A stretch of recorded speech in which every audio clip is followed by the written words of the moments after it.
ये आकाशवाणी गोरखपुर है। अब आप प्रमोद कुमार सिंह से क्षेत्रीय समाचार सुनिए। प्रदेश की 2,500 ग्राम पंचायतों में प्रत्येक शुक्रवार को जनता चौपाल लगाई जाएगी।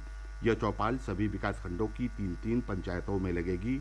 उप मुख्यमंत्री केशव प्रसाद मौर्य ने इन चौपालों को प्रभावी बनाने के निर्देश दिए हैं। जनता चौपाल हर गांव की समस्या गांव में समाधान के रूप में जानी जाएगी।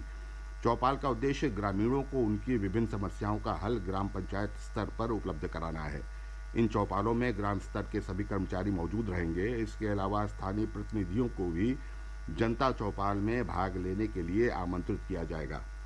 राज्यपाल आनंदीबेन पटेल ने विश्वविद्यालयों को आत्मनिर्भर बनने की सलाह दी है।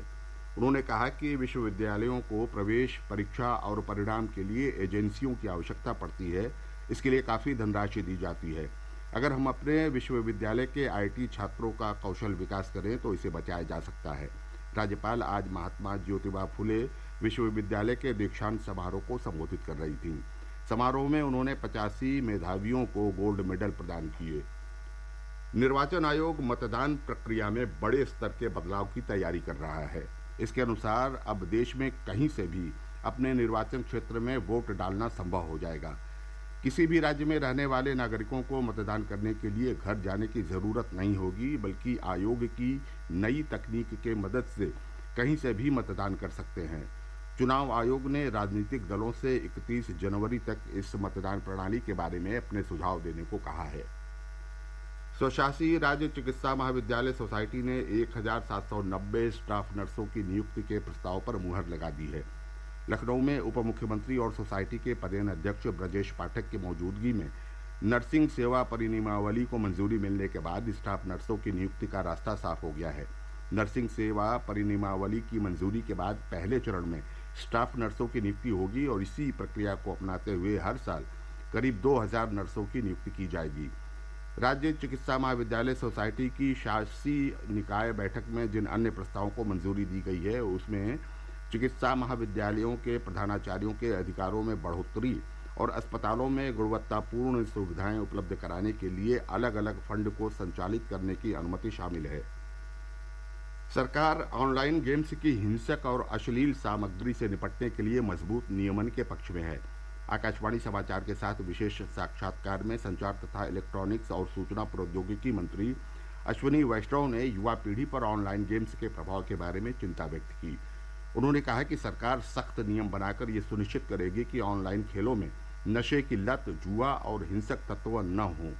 दूरसंचार, डिजिटल डाटा संरक्षण और डिजिटल इंडिया बिल पर श्री वैष्णव ने कहा कि डिजिटल अर्थव्यवस्था को बढ़ावा देने और उपयोगकर्ताओं के अधिकारों के संरक्षण के लिए सख्त कानून और नियम बनाने की आवश्यकता है। वाराणसी के काशी विश्वनाथ धाम में आगामी 31 दिसंबर और 1 जनवरी को बाबा विश्वनाथ के स्पर्श दर्शन पर रोक रहेगी। वाराणसी के मंडलायुक्त कौशल किशोर शर्मा ने बताया कि ये निर्णय नववर्ष पर संभावित भारी भीड़ को देखते हुए लिया गया है।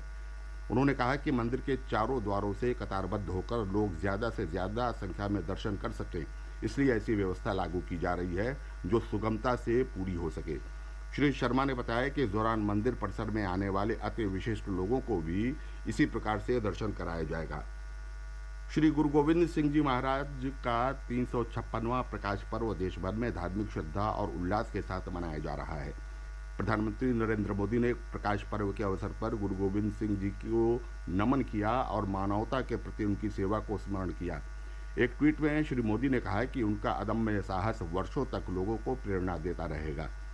मुख्यमंत्री योगी आदित्यनाथ ने अपने ट्वीट संदेश में कहा कि अधर्म और अत्याचार के विरुद्ध संघर्ष के अनन्य प्रतिमान गुरु गोविंद सिंह का मानवता की रक्षा को समर्पित त्यागमय जीवन मानव सभ्यता के लिए अनमोल पाथेय है। प्रदेश के सभी गुरुद्वारों में श्री गुरु गोविंद सिंह के प्रकाश पर्व पर विविध आयोजन किए जा रहे हैं। प्रदेश में सर्द हवाओं से तापमान में लगातार गिरावट दर्ज की जा रही है। पूर्वी उत्तर प्रदेश के अधिकांश जिलों में शीतलहर के कारण जनजीवन अस्त व्यस्त हो गया है। रात के समय कोहरे के कारण सड़क, रेल और हवाई यातायात भी प्रभावित हुआ है। मौसम विभाग ने अगले कुछ दिनों के दौरान सर्द हवाएं चलने और कई स्थानों पर कोहरा छाए रहने का अनुमान जताया है। इसी के साथ समाचार समाप्त हुए। नमस्कार।